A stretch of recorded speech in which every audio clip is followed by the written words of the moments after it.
make it even bigger and more powerful, they're trying to bring in all commercial work into it too. Even though OSHA has already had this since 1992, you were supposed to do it to protect your workers, not just homeowners.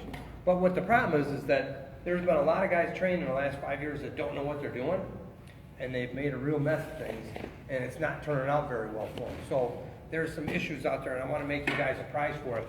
I did do a class last year, same subject here, and just like this one, they put my picture in the booklet. This was the picture they put in that adventures booklet, and it's not me. Changed your... Yeah, I'm like, wait a minute, where'd you get that picture at? That's not me. Come on. One of those plugs. Well, not me. He did. I don't have enough up there to even transport, you know. So I just thought it was comical. I'd throw it in there. That's your bio, though? Huh? Yeah, it is my bio, but it's the wrong picture. So. Can you go back to that for a second? Sure. I've done a lot of junk. You do mold, too. Yeah, I do asbestos and lead testing and mold testing, and then I write specs for it. So protocols for lead or management plans for dealing with asbestos abatement and whatever you need, air monitoring, all that stuff. The difference between me and other guys is I don't just teach the stuff, I've actually done it all. So like I was telling you guys, when I had my construction company, I did windows. I mean, I put in tons of windows. I love doing windows. So I love the steel replacement doors. Those are the easiest ones to do. So, and it makes you money, plus you're more secure. I do teach this stuff because I'm real passionate about it now. It makes me, I really enjoy teaching guys how to do this stuff right. It does make a difference where you got it from. Lead does apply to you guys. Is it on the jobs you're doing? I'd be willing to bet it is. Lead was banned in '78, banned in schools in '84. It's never been banned for any commercial use. So this building here, all the steel structure, I bet you, even if the colors aren't, you go down to the red lead. The red lead is red oxide lead paint. That's the primer. It's still used today on all kinds of stuff, so it's still out there. You got all the right tools and equipment. Did you guys get trained correctly? Who did you get trained by? It really makes a difference. And do you know OSHA is and what they're going to do? And do you market yourself for this? You need to market yourself for lead. You need to let people know. Part of what I teach you is not just to go out and do this stuff correctly, but what I want you to do is teach your customer about lead. Be that educator of them. You're educating them on what kind of cabinets you're doing, what kind of windows, and the energy rating I'm putting in, and all this great stuff. Why don't you educate them on the process of the work? If you do that, you're going to have a more happy customer out of this. You're going to have a better customer. Advertise, make sure you guys do this all the time. We always work lead safe because we're always working clean. That's the whole object of this stuff. Whether you're doing residential or commercial, they both apply. Doesn't really matter. Not only RRP, because that came out for residential and child occupied, but it also came out 1992. You have to do it on commercial. You have to do it residential. It doesn't matter. OSHA's always there. If you want to default, go back to OSHA. OSHA always makes you guys do this stuff. Do you guys bother testing? How do you test and what are the requirements? The EPA classes for RRP teach you about using the lead check swabs. Okay? The EPA says you can do that. HUD and OSHA say no, because it doesn't give you a quantitative how much. It just says yes or no. And it still isn't perfect. You could get a false positive. You could get a false negative. It is not perfect. I had a contractor that used lead check swabs to test that surface to see if it was lead. Found out it wasn't lead, so he ripped it all out. OSHA showed up. This is just last winter. OSHA showed up and said, "Did you tear all that out?" He says, "Yes, I did." He says, "Is there lead there?" He says, no, there's not. Look at the swab. Watch this. It doesn't change. Look at the swab. See, it doesn't turn pink and red. He says, "Oh, we don't go by that. We're OSHA. We only go by a paint chip sample." You didn't do a paint chip sample? Oh, what? Oh, here's your $7,000 ticket. You guys know the OSHA fines just went from $7,000, the minimum charge, okay, is now at about $12,500. So you want to watch out on this stuff. So when you guys do this stuff, I could bring an XRF gun and I could x-ray through it and look at all the layers of paint, tell you where the lead is, or we could do a paint chip sample. My attitude is if I'm just doing kitchens and baths, just doing some windows, I'm going to work clean in this customer's house, just put some plastic down, work wet, have a HEPA vac, do everything anyways, because then if I have the process set up from the beginning at this point, I don't have to clean up at the end. I have very little cleanup at the end because I threw some plastic down. I put up a zip wall behind me doing the window. I went outside, taped the window shut on the outside, did all the work inside. I put some plastic on the doors. Bring in an air machine. I should never see anybody doing anything in a kitchen or a bath without having an air machine going.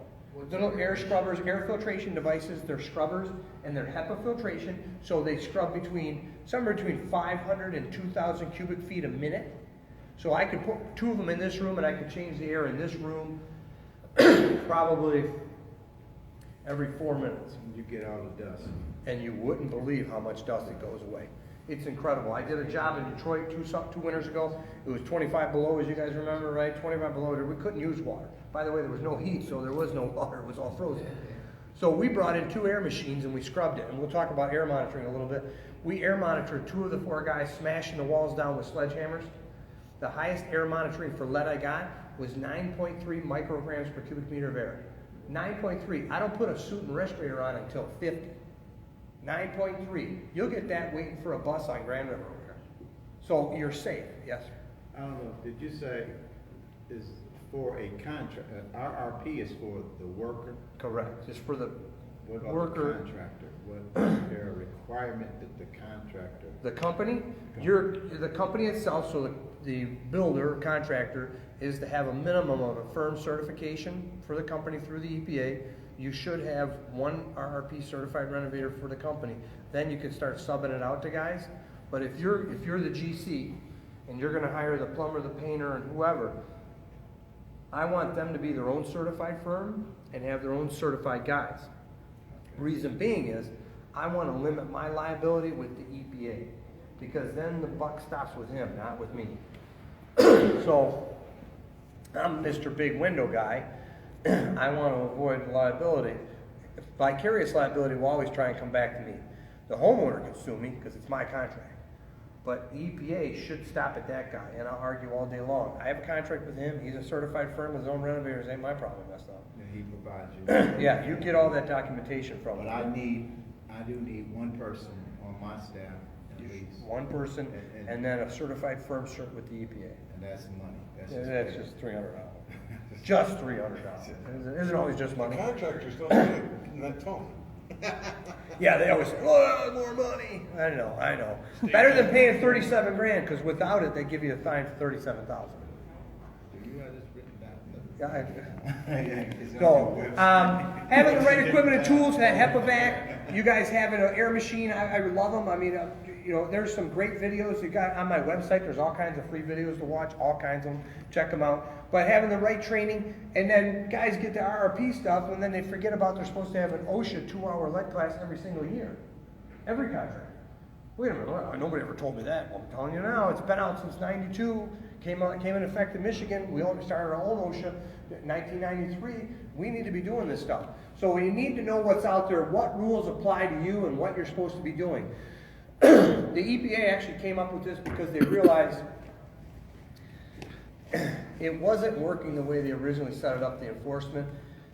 The trouble is that when they started all this back 6 years ago, 2010, the feds gave the EPA $1 million to do for advertising and getting the word out there. So the EPA had $1 million. You and I, that's a whole bunch of money. They actually had someone come up with that logo right there, and that cost them $1 million. That little green one? Yeah, the little green logo. That cost them $1 million. They're really good about spending money. So now they had no money to do any advertising and push on enforcement. They couldn't do any enforcement because Obama had cut all their money for travel, so they can't leave their office. So they're kind of out of luck there. So now it's back to how are we going to push this? We're trying to hit contractors, but it's taking the process of getting them fined and all this stuff's taking a while. So now they're going the other way. They'd like you to help educate the customer about it. So they've come up with a marketing program for you to go steal all this stuff. You go on their website, steal the look for the logo campaign, and you can have all the advertising stuff you want for free and just put your name on it, and then you, the good contractors, are advertising for them. So they're trying to flip-flop it and do a little more on that. Let's say you were doing replacement windows, which I am. When you take the window out, doesn't all the dust and everything go outside? But the first thing I would do, first thing on a window job I do is choose which way I'm going to do it, inside or outside. And then if I'm doing it inside, which is the safer mode, because I'm on a solid ground down on a ladder, I go outside and I take a piece of plastic and tape it to the brick or the siding and seal it up. And then I go inside and pull the window. Before I ever pull the window, I do one thing, pre-cleaning. I quickly vacuum the trough. I've tested the troughs on windows, old wood windows, There's I- paint chips laying there. Oh, there's paint chips laying there. I've had lead dust at 10, 20, 70,000, a million micrograms, and I only need 10 of 1 million micrograms to hurt a kid. So we're talking about a sugar pack is 1 gram, 1 million micrograms. Of those 1 million, I only need 10 of them to poison a kid. And I got 74,000 in the cloth. I've had lots of window guys get lead poisoned because they're doing windows like this all day long, and they lead poison themselves and they don't even realize it. By 2 o'clock, I got a headache, I'm not feeling good, I got to take some Tums. It's because I just ingested a whole bunch of lead, and now it's messing with my stomach, and I pop Tums tablets, and what have they got in them? Calcium. So now you trick your stomach to go after the calcium, not the lead. you get a headache at 2 o'clock. Why? Because your high blood pressure is shooting off the charts because the lead enters your system and starts giving you blood pressure problems because it takes away the oxygen and it takes away the iron. So you start feeling anemic and tired. Well, then your blood pressure increases because your brain needs more oxygen, so it pumps more blood to you. So you get a tension headache at 2 o'clock, and you're wondering why you got this tension headache. It's because you just lead poisoned yourself for the last 6 hours pulling windows. Windows are the biggest kickers out there. The EPA can fine you, OSHA can fine you, homeowner can sue you, your state builders division, they're starting to press this. The builders division is not going to do their own enforcement much. They're starting to turn over cases to the Attorney General's office to go after people. So it's more of a, powerful hit when the Attorney General calls you. So, do it right or don't do it is my attitude. Because there's no sense in getting in trouble. With the stuff going on in Flint right now, this is going to bring lead to the forefront, and it's going to make a big deal out of everything. And it needs to be. I'm talking from personal experience. I know I lead poisoned myself before I ever learned to do it right. I can see it in my blood. I still get blood tested every year. I get a blood level every year and a ZPP test, zinc propofurine. I know what I've had in the past and what's wrecked me. Lead makes you dumber, right? Look at me. What do you expect, So we don't want to have any of these issues. My son was lead poisoned. He went to grandma's early on in his life. He ate it. Just the lead dust. He didn't eat nothing. It's just the lead dust, playing on the toys, playing on the carpet, and it was dirty. And I actually, just last year, took 2 of his teeth, sent them to the lab, they ground them up, and they were able to extract the lead out of him and tell me how much lead he had exposure early on in life. And that's what some of his problems are today. I spend a lot of money with therapies and trying to help him. And this is going on all over. This isn't just in Flint. This is happening in every community around the country. And we are so lax in understanding because ADD and ADHD are one of the biggest causes from lead poisoning. Mark my words, people are going to start figuring this out. I got a couple jobs that are going on right now. One happened about 2 Octobers ago. It was in Saginaw. It was a door install, just the front door. Okay, just the front door. This big company hired this guy to install the door. 2 young fellas show up to do the door. They start ripping it out, doing all this stuff. The homeowner says, I got to leave. I'll be back in an hour. He comes back in an hour. The place is a filthy mess. Wait a minute. What's with the mess here? Well, this is what happened, sir. Wait a minute. The store told me they tested for lead here. They found lead, and they were supposed to do these lead-safe things, they said. They said it'd be super clean, and there'd be this plastic all over. I don't see any plastic, and I see a big mess. I got a lead problem now? Oh, no, sir. Don't worry, we'll clean it up. The 2 young fellows look at each other and go, did you bring the vacuum? I didn't bring the vacuum. I thought you were bringing the vacuum. Don't worry, I'll be right back. He went to his girlfriend's house. She has a shop vac. So he brought the shop vac back to the house. And the other guy's wrapping his hand with tape, trying to pick up the paint chips out of the carpet. The other guy puts the vacuum in the foyer there, and he starts to vacuum the front porch and flower beds. But you guys know what shoots out the back of the shop vac. This big dust storm blows up. The kid turns around in a panic. Now that there's a man who's, oh my God, he doesn't shut it off. He takes off his t-shirt. He's a little dyslexic. He thought it said HEPA. No, it says Haynes. I'm a little dyslexic there. He tried to grab the exhaust and keep vacuuming. Well, that didn't work. So they turned it off, and these 2 young fellas there got, let's see here. We got to figure this out. How are we going to make this vacuum work? I got it. I should have been a brain surgeon. What we're going to do is take a garbage bag, and we'll tape a garbage bag on the top. So when it's blowing, it blows right in the bag. Unbelievable. We're so smart. So they taped the garbage bag on top of the vacuum to turn it back on. What happened? Boom, it exploded. The homeowner's sitting on the couch. He says, I thought I turned on the weather channel. This jet stream shot across the room. It made the house, at that point he threw him out. The miter joints on the brick mold, the top was 2.5 inches. The miter joint at the brick mold was about, just under 1/2 inch. and totally missed the top. He just cut too much off. He cut 3 times, 4 times, whatever it turns out to be is fine. We'll fill it with caulk, they said. Of course, the whole tube. So he throws them out. They try and send over a company to clean the next day. He says, I don't want you guys here. I want someone else. So they call a third party. He's a friend of mine. He says, I'll let you know if I want that job. He calls me. I tell him what the protocol would be to do it. He calls him back and says, here's what it is. Ed's got to go in and inspect first, then I'll tell you how much it's going to be. So I went in, did a risk assessment, found the lead, told them what they had to fix, just from the front door and stuff. The fix on this house was $18,864. That contractor wrote a check to them to fix that. He also was getting fined by the EPA. That's still coming. And once you get fined by the EPA, it takes like 2 years to get it done. That's coming. These guys are no longer employed there, so they're out of work because they made a big mess and they're doing a big deal. It's a big deal. We want to do this stuff. We don't want to be that guy. The next one is, this is the one going on in Indian River right now. I just got back on my, they're supposed to have, what is today? What is, today's the 17th. 17th. They have until, today's Thursday, Wednesday. They have until this Friday to give them their report. And the final settlement the homeowner is willing to agree to is $500,000. You will pay me $500,000 or I am going to take you to federal court. This guy found an attorney out of Ohio and says, listen, I'm not going to sue you, Mr. Store, under contract law. I'm going to sue you under federal law, and I'm going to take everything from you. And they got him, actually, because they actually told them not to follow the lead rules and not do this and not say anything and just go in there and do it, because it was a $40,000 window job. Made a huge mess. They will pay, because they actually came back to him and said, listen, how much would you like for your house? We'll buy it from you. Name the price. I'm not selling. What if we knock it down and build you a new one? I don't want that either. I just wanted the money to fix my house.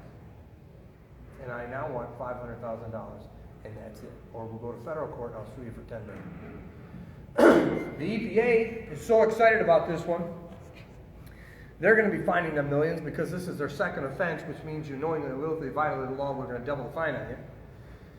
This particular house here, the DEQ, the state DEQ is going after them because I tested the soil outside, and the soil levels in lead are 24,000 parts per million. The legal limit is 400. So that's 50 times the legal limit. Now the state DEQ is going after this contractor for poisoning our environment. And they may need the money. Oh, yeah, they might need the money. So they're going to be going after them. And they also complained to the State Builders Division, who is now looking at suspending their builder's license until all restitution, everything's paid, and they've cleaned up everything and they've paid all the bills. So this is turning into a catastrophic situation over a window job. What does that picture show? That's actually, here's the window that they had put in, and this is the desk that was next to the window, and it's all full of dust. I actually wiped right here. That's where I did my risk assessment. I wiped the counter and I told them how much lead dust was there. And then these guys were so smart, they got window tape, and they used the window tape to wrap the wood perimeter of the opening, not wrap the window outside. It's like, geez, did you not know what this is for? Okay? Why don't you just, here's some Scotch tape, why don't you use that? You know, the problem is that just because they can go to the store and buy it doesn't mean they know how to do it. It's those same guys that look at this, I just bought this screw gun, look, it's got a light on it, isn't that cool? Listen, maybe you should, not do this work. So it really bugs me that there's people out there that don't know how to do it right. The problem is he went back and he cut all of this material back around the windows, which is all plaster. No containment, no HEPA, no nothing. The house was just an unbelievable disaster mess. Do you guys know you guys need to be worrying about asbestos? There could have been asbestos in that plant. Thank God there wasn't, or that guy would have been in so much more trouble, because then the state would have, in the plaster. There is asbestos in plaster, drywall mud, caulk. It's in anything and everything you can imagine. I actually just did an asbestos survey on a building in Charlotte, Michigan, in the new section over here, a window that was installed just 10 years ago with silicone caulk. I have to test everything. I don't care the age. I went on there, I have to test it all for asbestos. That 10-year-old silicone caulk came back with 12% chrysotile asbestos. Now it's an asbestos job, and it's 10-year-old caulk. Where'd they buy that? Guess what? The caulk was shipped in from out of the country. You better not just buy junky stuff. Buy something good. The EPA is now trying to find criminal charges against this big, huge store. on this case. They're trying to put someone in jail because this is the second time and they swear to God they would never do it again. And they did it again. Now they're trying to find criminal charges against them because if they can prove that they told this guy not to do it, and they actually told my customer that we're not afraid of the EPA and we don't care. So now they're not very happy about it and they're going to try and put somebody in jail. And we're talking about a big, huge company. Everybody knows, okay? So everybody knows. Yes? What is so expensive about the cleanup? Well, on this I mean, in particular the one, previous one, you said $18,000. well, another one, the door. So if they had done the door right, they would have walked away with their $600 installment done. Great. So because they What let these takes so customers, much money? well, because then we had to go in there, we had to clean the carpets and clean the drapes and HEPA wash, HEPA everything. And what happens is when I go in and do a risk assessment, after you mess up just the front door, by law, I have to test the whole house. So now, I find some lead somewhere else. It's now your problem. On that particular house, there was also peeling paint on the outside here and there and inside. A It couple becomes rooms had a chip their of paint. problem? Now it becomes your problem. Because when I come in, after cleaning is done, to perform a clearance, a lead clearance, when I come in to do a lead clearance, I can't see any peeling, chalk, and chip and flake of paint, and I can't see any debris, no dust, and I take dust web samples. So you could fail visually. You didn't fix all the paint, peel and paint. Now you got to fix it. Well, I just did the front door. On the back of the house, off the sun porch, there's peel and paint. You now own it. So it becomes your problem. This is where it would have. I literally showed him exactly how to do it. It would have cost him $40, $20 labor, and $20 in plastic, just to save $18,000. That literally would have been that, because it was just a piece of containment off the gutter, taped to the ground with some Gorilla duct tape I bought at Home Depot, and then I put down a containment right here at the foyer and a piece of plastic on this 6x8 foyer, and that's it. The closet, I didn't even take plastic off the closet. The closet, I said, place some blue painter's tape and hit the little edges, because seams in it, because then I don't have to try, just put some tape on it. Yes, sir. I just had an assessment, it took 5 hours, these guys were in there. And then the city inspector came back and told me that I have a nice thick wood radius top door, but the trim on the outside, they It's lead. found that. Yep. He wants me to replace, he said, well, we're gonna put you in a nice metal door. I said, I don't want a metal door. Just replace that stuff only. Yeah, I said, but he said, well, if you paint it, you might not pass the clearance. And I can't, you can scrape, you can actually, take you can all do an the interim paint off? control, you could do an interim control, which is I could wet scrape, wet sand, and paint it again. The problem is it's on an impact surface because the door is constantly doing this, so it'll deteriorate again. You can't use encapsulant on any friction or impact, so you'd have to move. The two solutions would be either tear it off and put a new piece of molding on, or strip that. And if it's wood, there's a sweet, you could get green strippers and other stuff. Don't put this on metal, but there's a product from American Building Products out of Wisconsin called Grip and Strip, and it's a paste, and you mop the paste on there. The problem is you gotta wait till tomorrow, so you don't want to touch the door. But you wait till tomorrow and then it comes off, it looks like a fruit roll up with the paint on it. Okay. It's awesome. I mean, there's some tricks to doing this stuff. I've done all kinds of stuff. Peel away. Get a heat gun out. If it's that big area, just heat gun it off and scrape it off and get rid of it.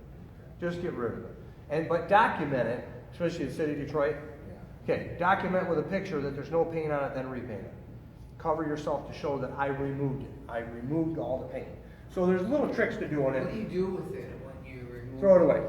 Throw it away. Throw it in the Damn, garbage. it's lead? Yeah, throw it in the garbage.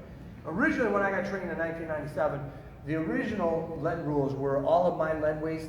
I could add a small quantity exemption up to 220 pounds, and then after that, I became a small quantity generator from 220 to 2,000.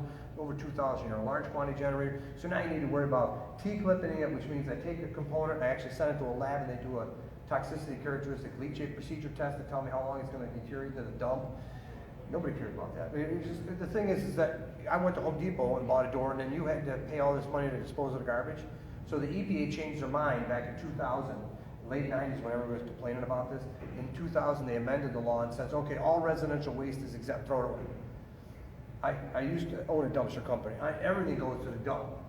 Don't worry, it's fine, it'll be all right. It all goes to the dump. The best thing we should do is burn everything, actually, but It's hard to explain to people how to do some of this So stuff. all the window and door guys nowadays, they don't have to save all that plastic? Nope. Roll it up and save it? Roll it up and throw it away. Just pitch it. Pitch it. I didn't know about that. The lead check swabs, pitch them. I don't even use them. I just put plastic on because I'm working clean. Just pitch it. And the plastic I put down for this window in this room, I can actually clean this and pick it up and move it to the next room. I do not have to throw it away. It says at the end of the job. I'll have the EPA call you and tell you the same thing, because 6 years ago, I was in Chicago, I trained the trainer, and I asked the question, and I was the only person that knows how to read the regs, because I had already been doing lead for years. And I also trained for the state lead program here in Michigan. I can clean this and move it here. Does that always work? No. But if it did, great. If it doesn't, Flip it over. don't drag it like this with this stuff falling off. You actually have to clean the plastic before you move it. And economically, is that sound? Not for the $3 of plastic when I can put another $3 down when I'm paying my guy $25. So you got to weigh it out, figure out what's best for you. The next one was a garage install. It was a lead abatement job, so it's a little past what you guys are doing, but they did it wrong. It was up in Traverse City. They did it wrong, made a big mess, no plastic on the ground, and then winter came and froze all the paint chips down. So they went to the store and thought, we'll hide it before the state ever gets out or inspects this. So they went to the store and they bought some dirt in bags at the store, but they're stored outside, and then they brought back frozen lumps of dirt. So they dumped them on the ground. I actually have pictures of these frozen, perfectly plastic-looking bags of dirt. And now the dirt was frozen to the ground, so they couldn't get that thing off the ground. The state shows up and like, you're in trouble. They kicked them off the job. They had to tent the entire garage, build a tent around it, had to bring in heaters, heat it all. So it took about 3 days to thaw it out around. They scraped off all the dirt all the way around the garage, brought in new dirt, put that all the way around. Cost $25,000 for that guy to pay that bill. The guy that I trained actually did the fix on it. They got paid 25 grand. Now, did he make good money doing that? Well, of course he did. What's wrong with that? Oh, there's nothing wrong with that. He got paid some good money to do this. So don't become that guy that's out there making those big mistakes. These kind of things will come back to bite you, and we don't want them. So don't become that problem where you guys get fines from everybody besides having to pay for big cleanups. Well, who's that picture showing? The dust on the ground? These are all paint chips. These are all paint chips. Oh God, yeah. You wouldn't believe what I see. I got one going on right now in Lansing, and there's paint chips all over the ground. And I'm like, I can't believe you guys left this. Well, some of those were there before we got here. Well, then you bought them. Why didn't you tell the homeowner, listen, it's $300 to vacuum all this up? What do you mean? Either you do it or I do it. I don't care, but I'm not starting with all this down. I'm not starting Can you because. vacuum that up with a shop vac? Well, I like using a HEPA vac, but a HEPA vac. The shop vacs, the stuff ends up blowing past. I know, but a HEPA vac does not allow anything past. Okay. And you can get a HEPA vac with a bag, so it just goes to the bag. And my HEPA vac is just a shop vac bag on it. So I get 3 for $8 at Home Depot, okay? And I just throw it away. Throw it away. Do you have to change those filters or whatever? No, not every job at all. I had one HEPA vac, I went about 5 years without changing the filter.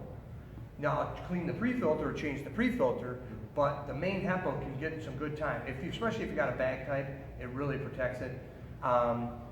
If you do a lot of stuff, a lot of jobs, you might get a year out of it. Now, it's $150 for that filter, but you get a good use out of it. Guys that do windows, they just need a little Euro-Clean vacuum, a little pancake one. The filter's $90, but it comes with a 1.5 gallon little horseshoe U-shaped bag. They're fantastic. I'm just dust and little paint chips, a little bit of debris. You'll get lots of uses out of that one vacuum bag. Tons of jobs. And the bags it's 3 for $5. You can get them at Ace Hardware. It's not like you can't find the bag anymore. So it's that smart. And when I first bought my first HEPA vac back in 1997, it was $1,500. That same vacuum is $495 now today. Its prices have all come down. And it's having those tools and attachments to do a good job. This one was in Michigan. It was a kitchen job they did. It was a restoration company, a small fire in the kitchen, so they went in and ripped stuff out and did all this. Well, they ripped out some plaster, put some 1/2-inch drywall next to it. This is what upset the customer. There was a little gap difference, the height difference in the drywall to the plaster. The contractor said, well, that's all you can do nowadays. That's all they sell. Well, obviously you don't know about shimming it, huh? You guys don't know about buying 5/8 board instead of 1/2-inch board? What, are you that dense? So She threw them off, complained. Somehow I get all these calls. We went out there for a risk assessment. They made a big lead mess. So now we got a problem there. The state got involved, the EPA's involved, everybody. These guys got fined $375,000 from the EPA. By the way, they didn't get any of their money because they were not a licensed builder to be even doing this work. So they got a $25,000 fine from the state for not being a licensed builder, because that is a criminal act in the state of Michigan. They had to pay them, make sure all the restitution was paid. They had a $2,000 cleaning bill. They had paid to pay for the risk assessment, and they had to pay for a lead clearance. This guy got away dirt cheap. It's before people realized I could make a great living doing these cleanups for people. They're also trying to find some criminal actions on this one too. This one they've been going on for a while. The EPA just does not have the manpower to come up with all these, but they're working on it. The next one was a job out there. It was a siding, roof, and trim job. It was yes, sir. You said that the person who did that job was not a licensed contractor. Correct. I was under the impression if you're not a licensed contractor, they can't go after you for that stuff. Oh yeah. But they can? Oh yeah. You said it's criminal. Criminal. To work, state of Michigan, you must be a licensed builder or maintenance and alterations guy if you touch anything over $600 labor and materials. Still 600. Still $600. 4 years ago it was $400, now it's $600. So it's the handyman clause. I go in and change some light bulbs or plunge a toilet, I don't need a license. The RRP regulations has nothing to do with being licensed to do anything. Because in Ohio, there is no builder's license. You want to go to Ohio, build a house, we don't care. There's no builder's license like Michigan. So there's a lot of states. New York, there's no builder's license in New York. The whole state. I'm a builder. Okay, go ahead and start building. The RRP regs and OSHA regs have nothing to do with a licensed builder. But in Michigan, even the guys that are restoration guys, they go in fire, water, and all this stuff. Even the guys that go in, if they just extract the water, they do not need to be a licensed builder. But as